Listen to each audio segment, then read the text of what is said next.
Let's try that again. Okay. Good morning, everyone. Welcome to our worship service at First Unitarian Society of Ithaca. Here we gather, nurturing our connections, seeking inspiration, and embracing change. My name is Joanne Kowalski, and I'm your celebration associate today. Thank you for joining us, those here in person and those watching online. On this Sunday before Memorial Day, we remember those individuals in the armed services who lost their lives in war, and we grieve their loss and pray for peace. In addition, we grieve for many others who've lost their lives through senseless murder this month. Those in Irvine, California, Buffalo, New York, and Uvalde, Texas, and we pray for peace. Let's pause for a moment of silence in remembrance.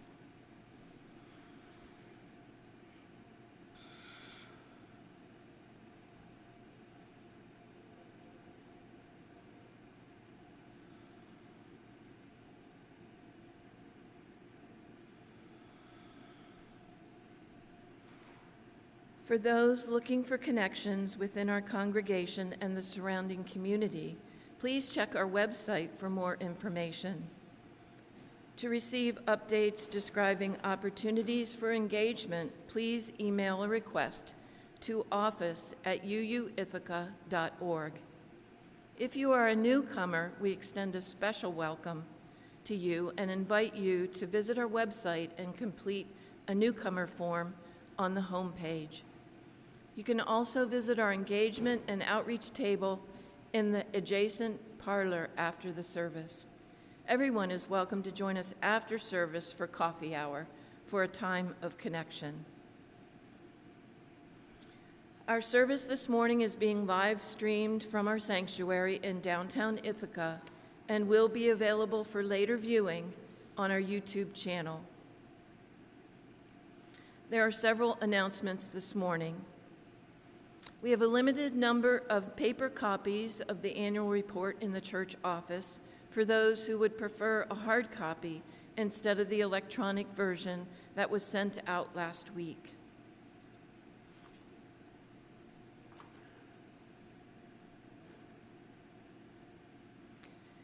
The second announcement, Let's March for Our Lives.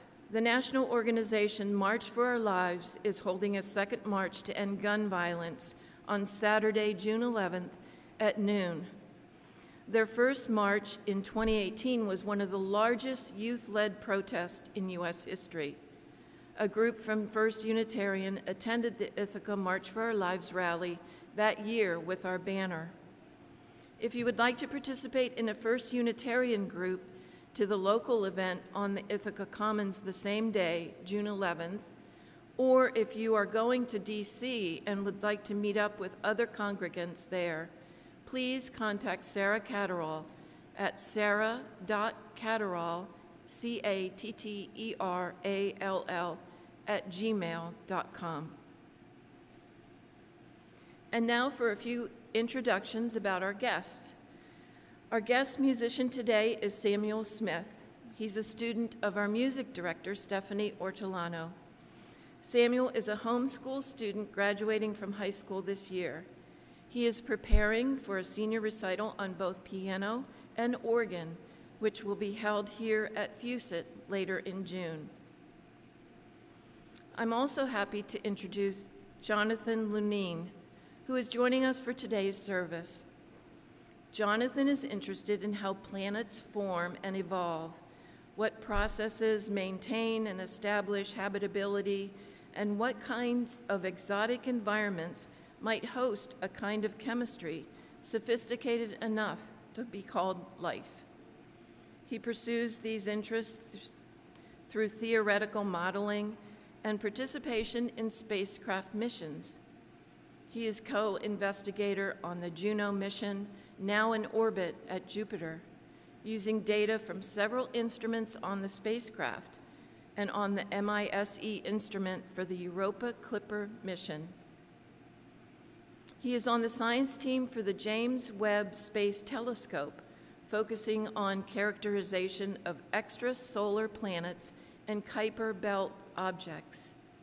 Jonathan is a member of the National Academy of Sciences and has participated in or chaired a number of advisory and strategic planning committees for the Academy and for NASA.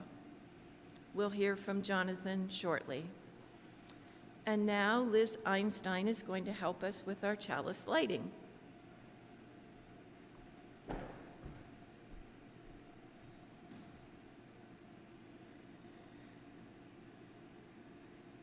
Please join me in saying the chalice lighting words.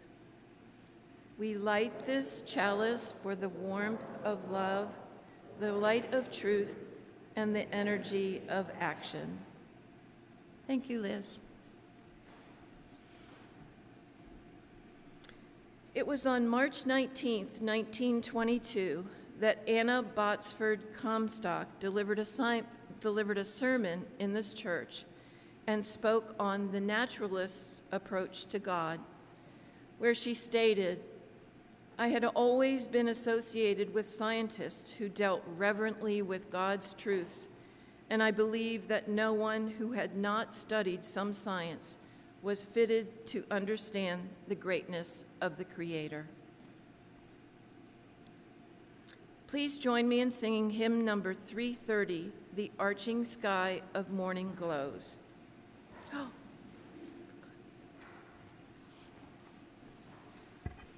I forgot to have Stephanie do these.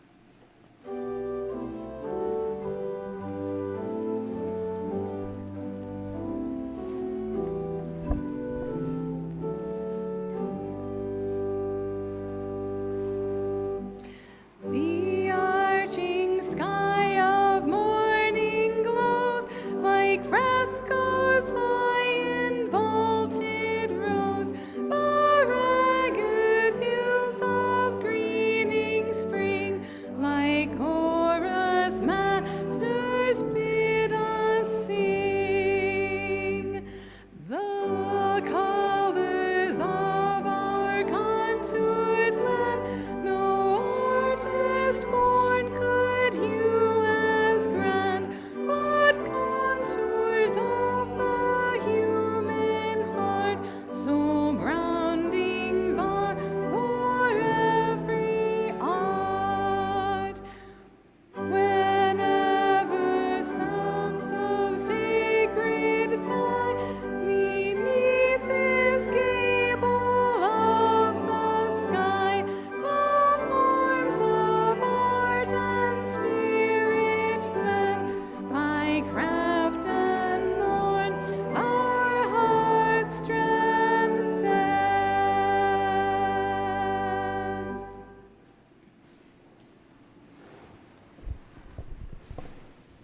Good morning, friends. I'm going to invite anyone who is young or young at heart and would like to come down and join me to come to the front now. This weekend is Memorial Day weekend, which marks the start of summer for many people. It's called Memorial Day because Monday is a day to remember the soldiers who have been killed in war. We honor the sacrifice they have made by giving their lives to protect our country.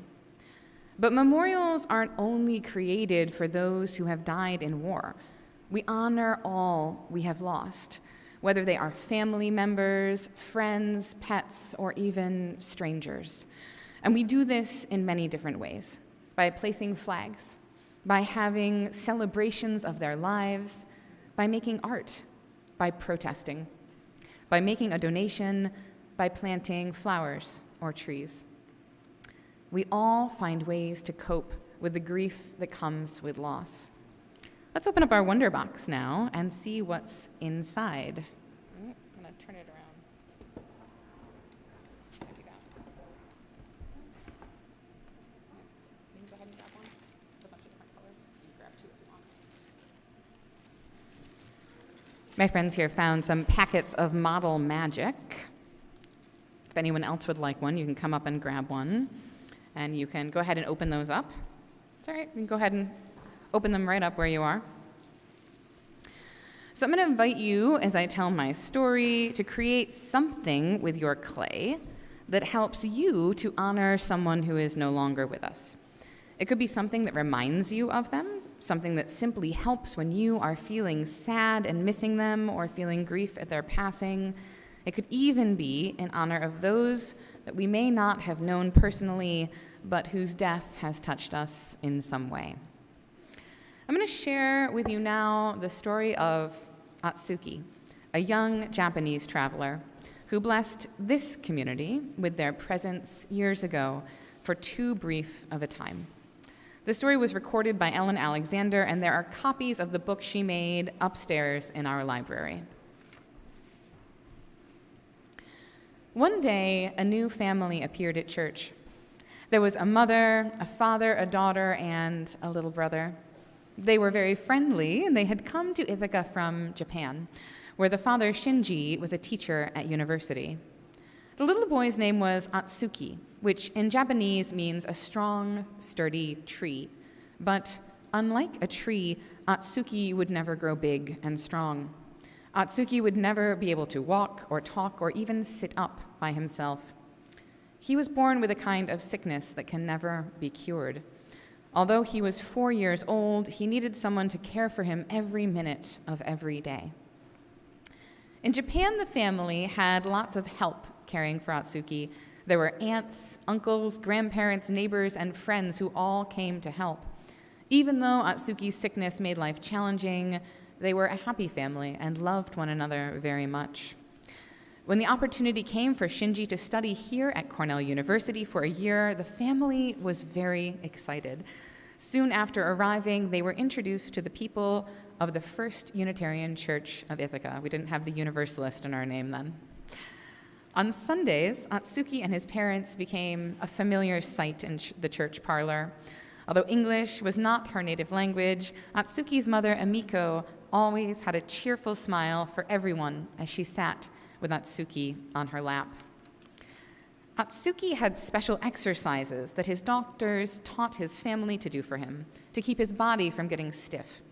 The exercises had to be done for several hours each day, with 3 people at a time moving Atsuki's head and arms and legs very gently, always in exactly the right patterns. The family could not do the exercises alone, so they asked the UUs to help. Many members of our community volunteered, and a regular schedule was set up.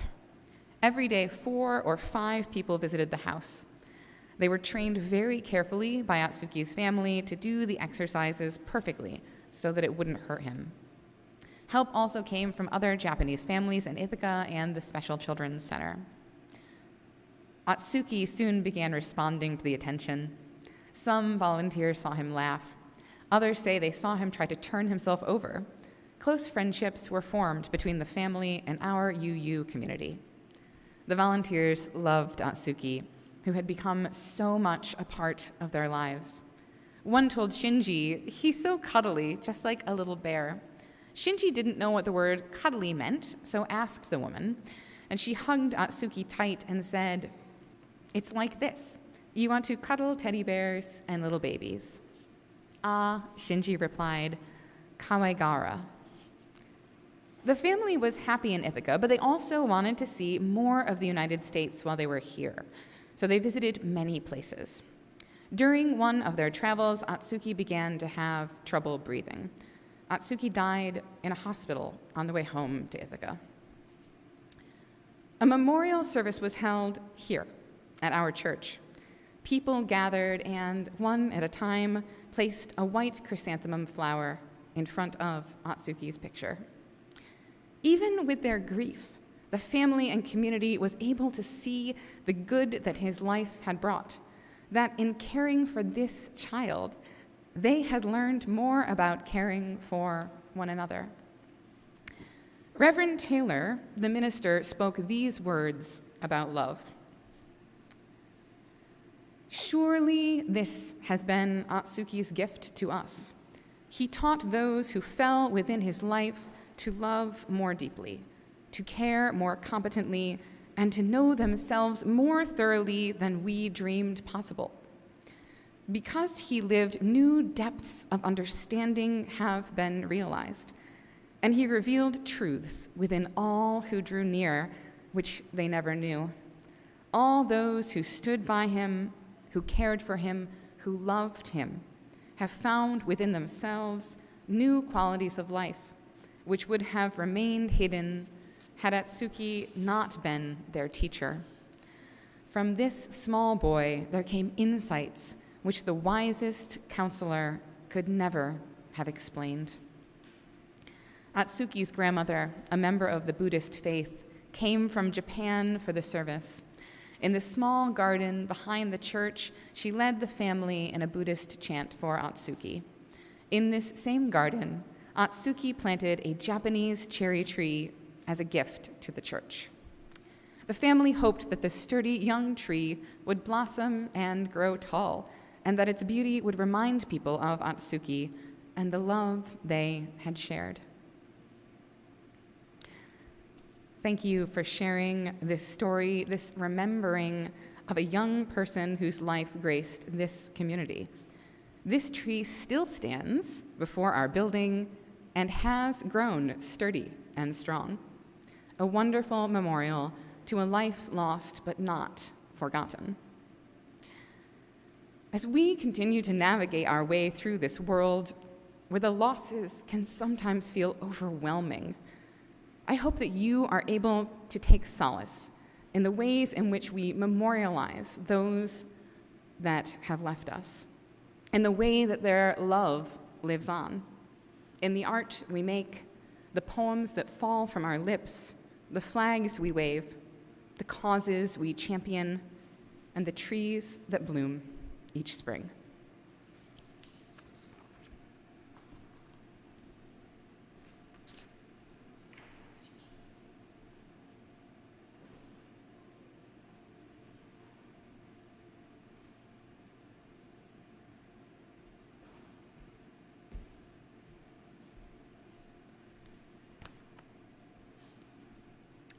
Thank you, Emily.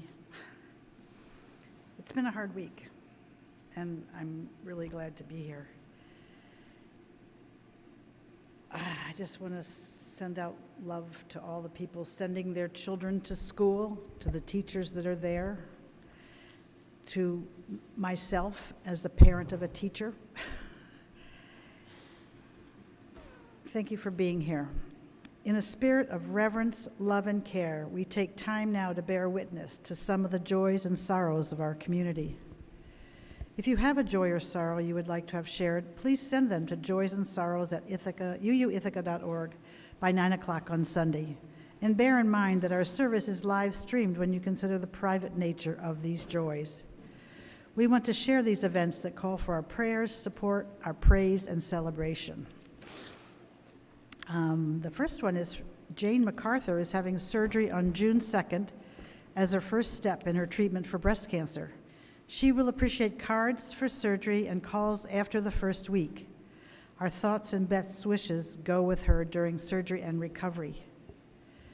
Melanie Kozlowski would like us to know that she is feeling better as we round the corner of the pandemic and would enjoy visits from members if you are able to do so. Bob Nickerson is asking us to hold him in our thoughts as he recovers from heart-related sleep and breathing issues. He went home after 6 days at Cayuga Medical Center for tests and treatment. Further news is that Bob will move in with his daughter Sarah and grandson Leo after selling the family home this summer. The good news is that I have checked all 3 of these people and they have updated information in Breeze. Do you?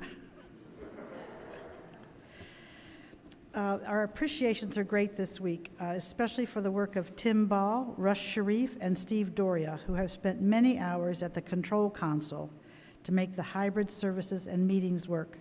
Where would we be without this work? Appreciation from Sarah Catterall to everyone who made our spring cleaning day the best attended since 2017. Jess Brown and her sons, Simon and Miles, Simon Catterall, Loretta Heimbuch, Judy Jones, Mary Kirkpatrick, Dick Kurtz, Magdalene Lindberg, Keith Perry, Kathy Wolf, Alder and Henry Underwood, Emily and Gareth Richards and their children, and our sexton, Rachel Seymour, and a special appreciation to Sarah Catterall for organizing this work. For those we are holding in our thoughts, in our hearts, and perhaps in our prayers, let us call these names out loud into this community, into this space of healing and hope right now.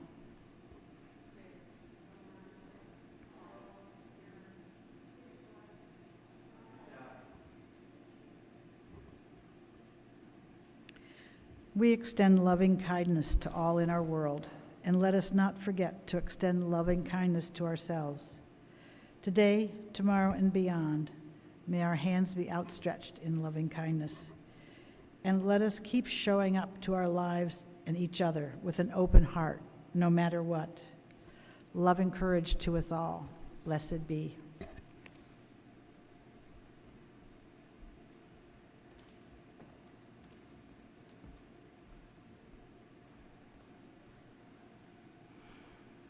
Before we do the meditation, I'd like to ask Stephanie to come up and talk about a joyous event that's going to be happening here this week.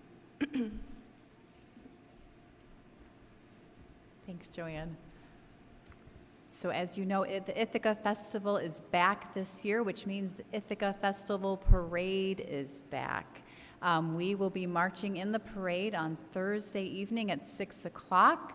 We can meet a little bit earlier than that. Our spot for gathering will be on Cayuga Street, back by Lincoln and Jay, kind of across the street from the church that's right over there, where we've met in years past. If you are interested in playing your ukulele, we are going to be rehearsing today at Lower Treeman, where there's going to be an RE pizza party happening as well. So you will get fed, you will get to entertain the families that are there and make some music together. So it would be really fun to practice. We'll be doing some of our old standards and probably singing in the rain because it looks like the weather's not going to be great for the parade. Surprise!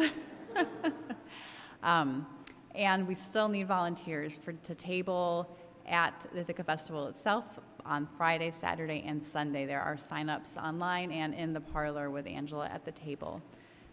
So it would be wonderful to see all of you there. If you have any questions, find me or Emily or Jess Brown. I don't see her right now, but Jess Brown is really involved in the organization of that as well. Thanks.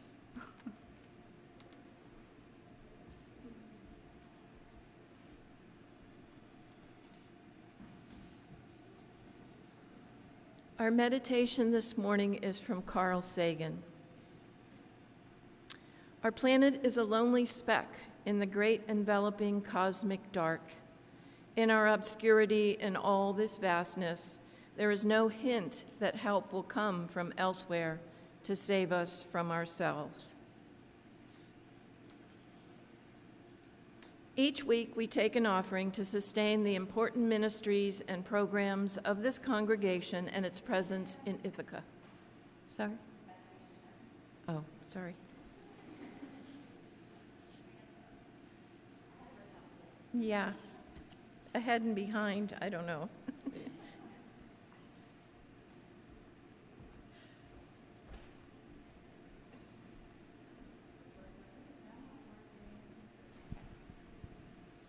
All right. Let's just sit and take a few deep breaths before we start our meditation hymn.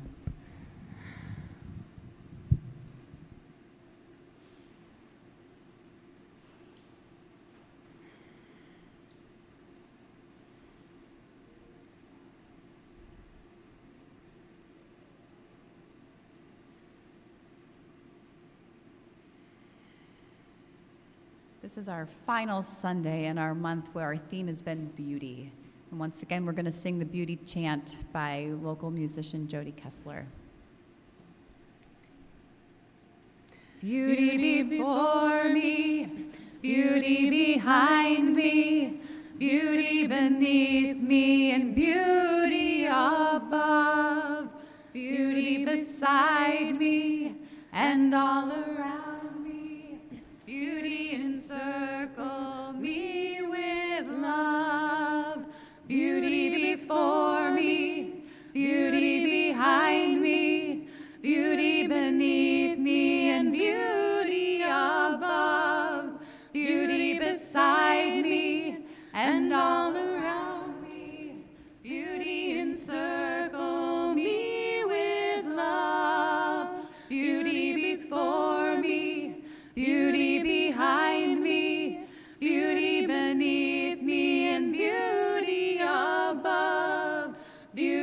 beside me and all around me.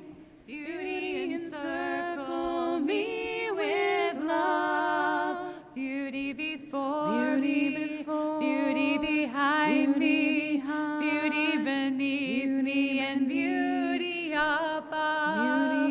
Beauty beside me and all around. Beauty encircle me with love. Beauty before me, beauty behind me, beauty beneath me, and beauty above. Beauty beside me and all around. Beauty encircle me with love. Beauty before me, beauty behind me, beauty beneath me, and beauty above. Beauty beside me and all around me. Beauty encircle me with love.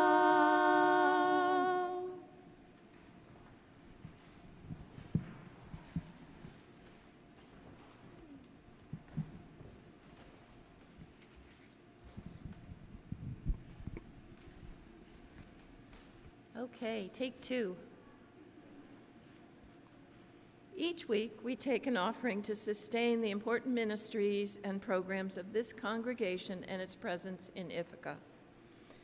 The giving information is shown in the order of service. For those watching remotely, the text number and website will appear on your screen during the offertory music, and in the information below the live stream image on YouTube.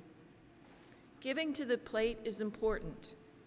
It's a symbol of our gratitude for this service and our ongoing commitment to support the work of this church. So please take a moment and give through either the text option or the giving button on our church website. If you are attending in person and would prefer to write a check, you can place your offering in the box by the door when you exit after the service.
Join me in dedicating the offering with these words.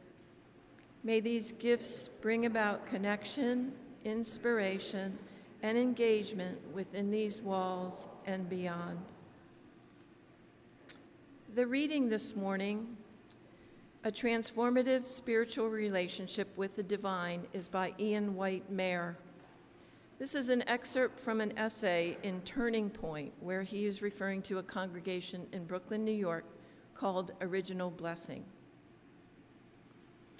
We believe the future of Unitarian Universalism depends upon becoming a transformative spiritual force committed to leading people out from the wilderness of individual prosperity and into the joy of communal intimacy and solidarity. This movement begins by reimagining our faith communities as sites of spiritual transformation, committed to healing the world rather than as sanctuaries tucked away from it. Only by committing ourselves to a process of deep spiritual conversion will we be capable of resolving the environmental and social collapses occurring all around us. Our insistence on a commitment to disciplined spiritual transformation may upset some Unitarian Universalists, but ultimately, as a movement, we need to decide if we would rather directly participate in the work of salvation and love, or resign ourselves to cosmetic changes that do not challenge who we are. And now we'll hear from Jonathan.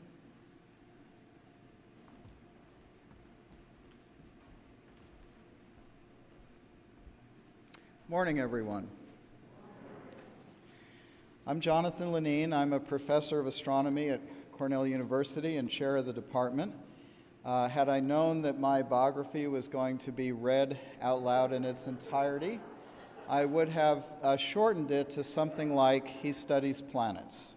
So I apologize for that. But I have been really privileged and blessed over 35 years to have been involved in an exciting set of missions. These are not religious missions to convert people. These are NASA missions, robotic spacecraft that go out in the solar system, fly by planets, orbit planets, or land on their surfaces or those of their moons.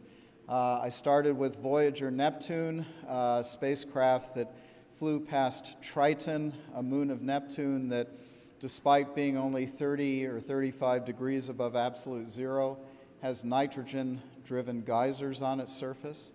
I was involved in the Cassini mission to Saturn and was one, for about an hour, I was one of only 20 human beings who knew what the surface of Saturn's giant moon Titan looked like, because we'd just gotten data back from a probe that landed on Titan's surface.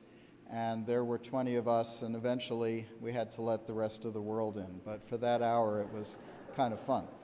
I've been involved in a mission that's still going on now at Jupiter, the Juno mission, which is telling us all about the deep interior of this mysterious planet, and has started making some flybys of its wonderful moons, the Galilean moons of Jupiter. I'm an interdisciplinary scientist on James Webb Space Telescope, which is the next generation telescope, successor to Hubble and also to the Spitzer Infrared Telescope. Webb is one of the most extraordinary engineering accomplishments in space technology. I had absolutely nothing to do with the engineering. I'm simply a scientist whose job was to make sure that certain aspects of the science could be done by this telescope. And I hold the chair that Carl Sagan held when he was a professor at Cornell. In fact, Carl Sagan was one of my heroes when I was a boy, and still is. I grew up in New York City. I was always interested in astronomy. When I was a junior high school student, we call that middle school now, I guess, I read in an astronomy magazine about a book by a professor at Cornell. The book was called The Cosmic Connection, An Extraterrestrial Perspective by Carl Sagan. I went to a bookstore and bought the book. There was no such thing as Amazon. You went to a bookstore and actually purchased the book. And I was transfixed and transported by Carl's vision of humankind's destiny in the cosmos. In fact, so much so that I walked around the various rooms of our apartment in New York City reading the book aloud until my mother, in an attempt to redirect my energies, suggested that I actually write a letter to Professor Sagan. I thought this was a completely quixotic idea, that the great Cornell professor would not be interested in replying to a junior high school student. He responded to me with a 2-page personal letter about how to become an astronomer. And he did this with dozens and dozens of other colleagues. I discovered this later in life when we talked about this, and it nearly exhausted him, did exhaust him. But that letter inspired me because it told me how to become an astronomer. And later in life, he and I would work together on the Cassini mission until he passed away in 1996. I also am a practicing Catholic, and I want to tell you how that came about, and also how those two aspects of my life fit together. I was raised in a rather non-observant, typical Jewish household in the New York City of the 1960s. My father's side of the family were conservative Jews. My mother's side were Reform Jews and not very practicing. We had a lot of family problems. My father was an alcoholic and pill abuser. And sometime around when I became 10 or 11, it became quite evident. He lost the family business, the haberdasher business in New York City. It went bankrupt. He died when I was 14 years old. My mother, who had been a Rockette at Radio City Music Hall, precision tap dancer, before she got married, went back to the music hall in her 40s in order to support us, and then slipped and fell on an icy sidewalk in New York City in the winter, broke her shoulder, couldn't dance anymore. In the midst of all of this, I had lots of time to read. Junior high wasn't all that challenging. Sorry if there are any middle school teachers here. And we had a family Bible, and that Bible was the King James Bible. And this was very common for Jewish households to own a King James Bible, because they're very beautiful. So there was the Hebrew Scriptures, the Old Testament, and the New Testament. I would thumb through and read both. I would look at these beautiful reproductions of classic Renaissance paintings of great moments in the Bible. They were very puzzling to me. The whole thing seemed really quite strange, both parts of the Bible. But around the time that our family had the worst of its troubles, I had a dream that really was more than a dream. And it convinced me, although these weren't the words I used at the time to myself, that I really was more a Christian than I was a Jew. I kept that pretty much to myself. I didn't practice very much through college or grad school, didn't do anything. When I moved to Tucson for my first professor appointment at the University of Arizona, I married Cynthia Ewing, who is my wife now of 37 years. Well, there's a spread there. To an astrophysicist, a factor of 2 is good enough, so we're okay. She had left Christianity. Her family were fundamentalist Christians from rural New Mexico. And we got married and joined a very progressive, liberal Methodist church in Tucson called St. Francis in the Foothills. It was a little bit like a Methodist version of a Unitarian church. People from all sorts of different religions came and worshiped together, and the pastor, who's now retired, is a brilliant man, David Wilkinson, who was steeped in many traditions, could give a brilliant homily on Augustine or Aquinas, and then the next week he'd show up in a faux Franciscan outfit and do Brother, Sun, Sister, Moon on the guitar, which was a lot of fun. If you ever saw that movie, it's not a great movie. But he talked a lot about Pierre Teilhard de Chardin, the Jesuit priest who is also an anthropologist, and that made a big impression on me. Also, it made an impression on me were coming to know the scientists of the Vatican Observatory, the Jesuit brothers and priests who do astronomy in the mountains east of Tucson. And so finally, in 2006, at the age of 47, after coming back from a sabbatical with my family, we have one son, by the way, is living in Philadelphia. Coming back from that, sitting in the living room of our house in Arizona, I thought I need to actually do something because I had been sort of dancing on the edge of these issues in my heart for a long time. So I had a friend, our son's pediatrician, who was Catholic, and I realized that that was the denomination that seemed to most harmonize with the things I believed. So I called up Bill Madden, my friend, our son's pediatrician, told him what I wanted to do. He became my sponsor. I went through the process at the Newman Center at the University of Arizona and became a Catholic.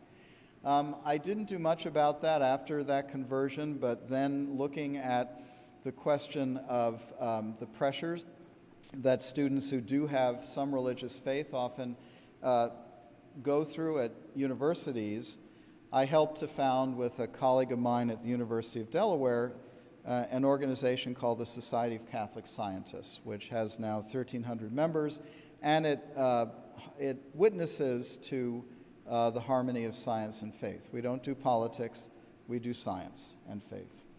So people often ask me how my faith affects the way I do my science, and my answer is that it doesn't. If you hire a plumber to fix your plumbing, you expect the same job from an atheist as you do from an evangelical Christian plumber. And likewise for a scientist, if they're doing their job properly. But that is an idealistic view of science and scientists.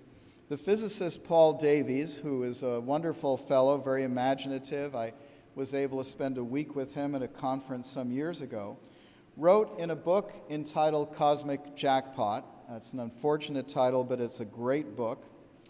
Quote, "It is often argued that science is or should be value-free. Certainly science conducted properly is the realm of human inquiry least tainted by preconceived prejudice and ideology. But scientists will inevitably formulate opinions that draw on a more general worldview, incorporating personal, cultural, and even religious elements. And indeed, if you read popular books by scientists, you find that different scientists make widely different pronouncements about the meaning of the universe and humankind's place in it. Steven Weinberg, the Nobel Prize-winning physicist, in his most famous book, pronounced the universe to be pointless. Carl Sagan was fond of emphasizing our smallness and vulnerability in the vast cosmos. But he also saw humankind, the only self-aware sentient being that we know of at the moment, as the way the universe could contemplate itself. Paul Davies himself sees sentience potentially as a way that the universe might create itself through backward-in-time causation, which comes out of quantum mechanics, and temporal causal loops. If you want to know more about that, read his book. I don't get any I don't get any money from that, but it's a good book anyway. The biology.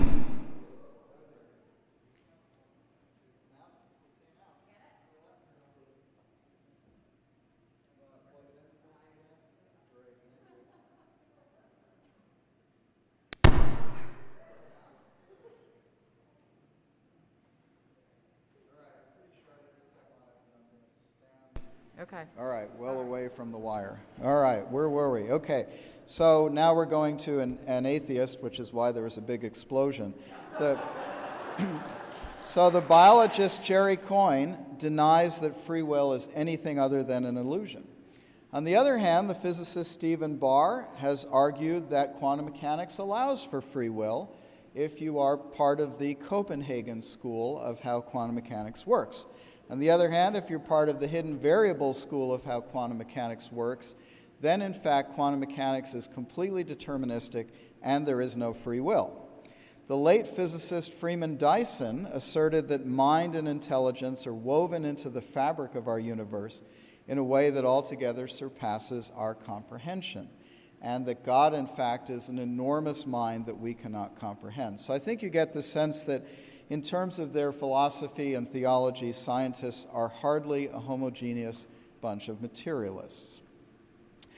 Now, as do other scientists, I do all my science under the assumption and assurance that the evolution of our entire universe, from the Big Bang to the formation of galaxies and stars and planets and life and us, is the outcome of physical, chemical, and biological processes that we can tease out and understand through doing science. But very definitely, scientific research can't tell us why there is existence, why there is something rather than nothing. And it cannot tell us whether we as human beings have any sort of destiny, collectively or individually, beyond our life and death as physical creatures, simply not within the wheelhouse of tools that we have in science. My personal view is that physical reality, not only the universe, but everything that underpins it, the multiverse, if you like multiverses, the quantum false vacuum, if you get into that, five-dimensional bulks and brains, which is another idea that comes from superstring theory. All this is created all the time in a timeless sense and held in existence by something which is being itself. Not a being, but being itself with a capital B. The source of all being, the am that am of the burning bush of Moses, the never-created creator of the Upanishads, the uncaused first cause of Thomas Aquinas, God. So that's my view, but you may have other views. But then you might say, well, the guy talking up here is Catholic, so that seems like a pretty remote kind of God. It sounds like he's a deist. Isn't that rather impersonal? So it is impersonal, but I also personally believe in a personal God. And here, this doesn't come from science, it doesn't come from logic, it comes from a movement of the heart. And the mystics themselves, who I enjoy very much reading, Catholic and other traditions, also say that God is not impersonal. I've recently come to enjoy the writings of Saint Teresa of Avila, a 16th century female mystic, a nun, Catholic nun. From the center of every human soul, she wrote, God is calling us to unite with him in love. Our journey to God is not an outward or upward journey, but an inward one. Now, she doesn't say this, but I'll say this editorially. God is not an old man in the sky, not a flying spaghetti monster, but, again, to return to her writings, is the lover calling to us from the center of each and every soul. And as for the soul, St. Teresa, in the book The Interior Castle, which is a kind of an instruction book for her sisters in meditation and the divine, advises her sisters to, quote, always visualize your soul as vast, spacious, and plentiful. This amplitude is impossible to exaggerate. The soul's capacity far transcends our imagining.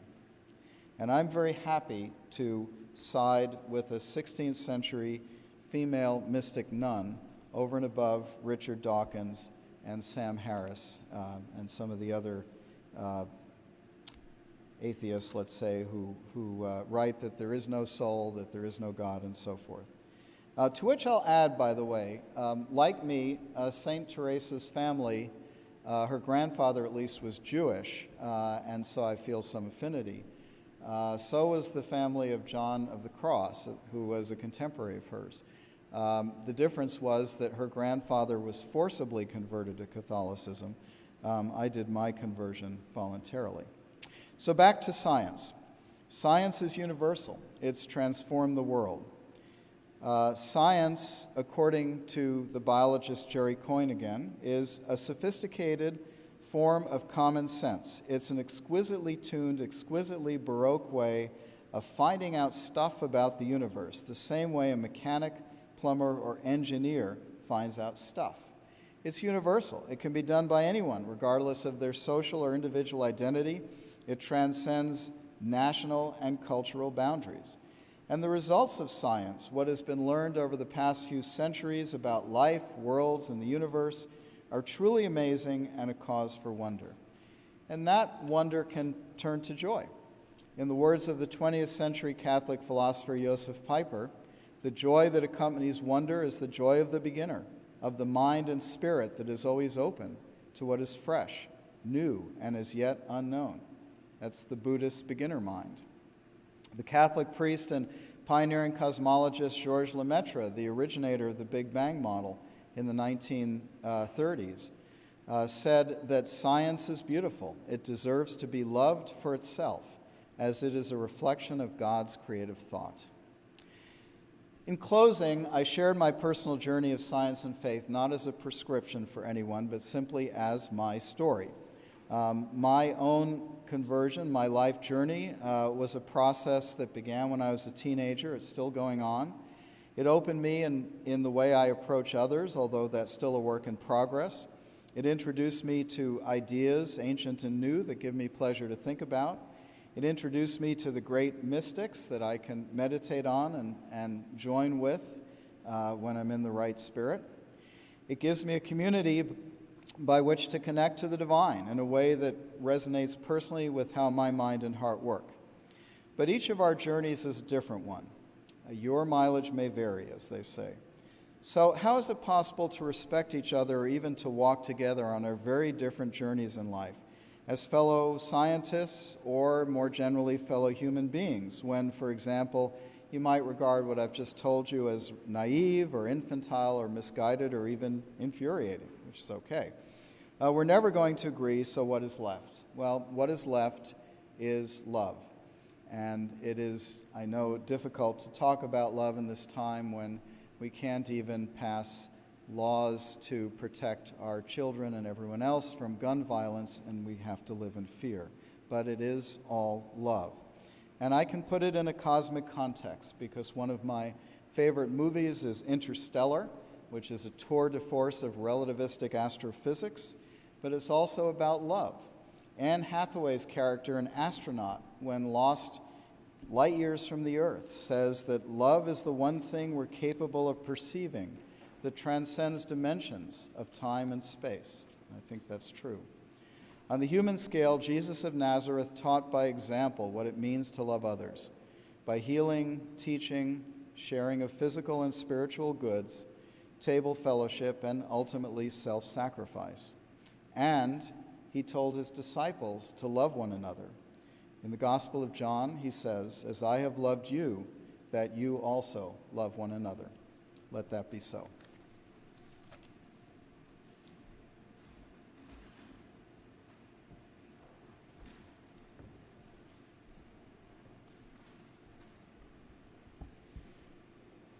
I invite you to rise in body or spirit for our closing hymn this morning, number 92, Mysterious Presence, Source of All.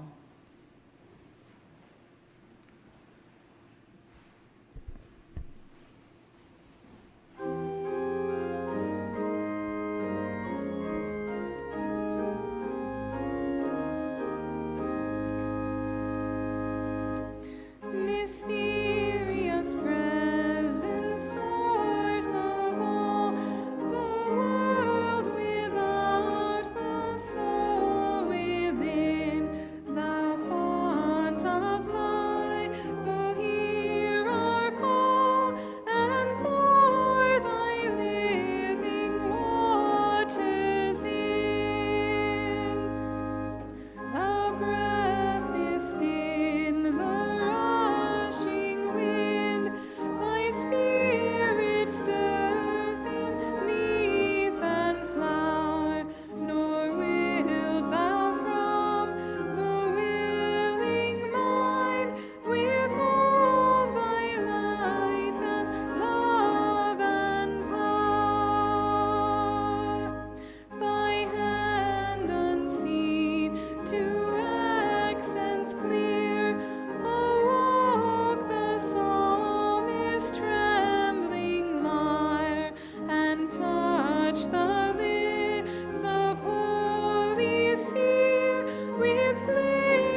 Before I say the closing words, I'd just like to thank Samuel and Jonathan for adding their special touch to this morning's service. I'm switching the closing words this morning from what appears in your order of service to words by Rebecca Parker, "In the Midst of a World." In the midst of a world marked by tragedy and beauty, there must be those who bear witness against unnecessary destruction, and who, with faith, rise and lead in freedom with grace and power. There must be those who speak honestly and do not avoid seeing what must be seen of sorrow and outrage, of tenderness and wonder. There must be those whose grief troubles the water, while their voices sing and speak refreshed worlds. There must be those whose exuberance rises with lovely energy that articulates earth's joys. There must be those who are restless for respectful and loving companionship among human beings, whose presence invites people to be themselves without fear. There must be those who gather with the congregation of remembrance and compassion, draw water from old wells, and walk the simple path of love for neighbor.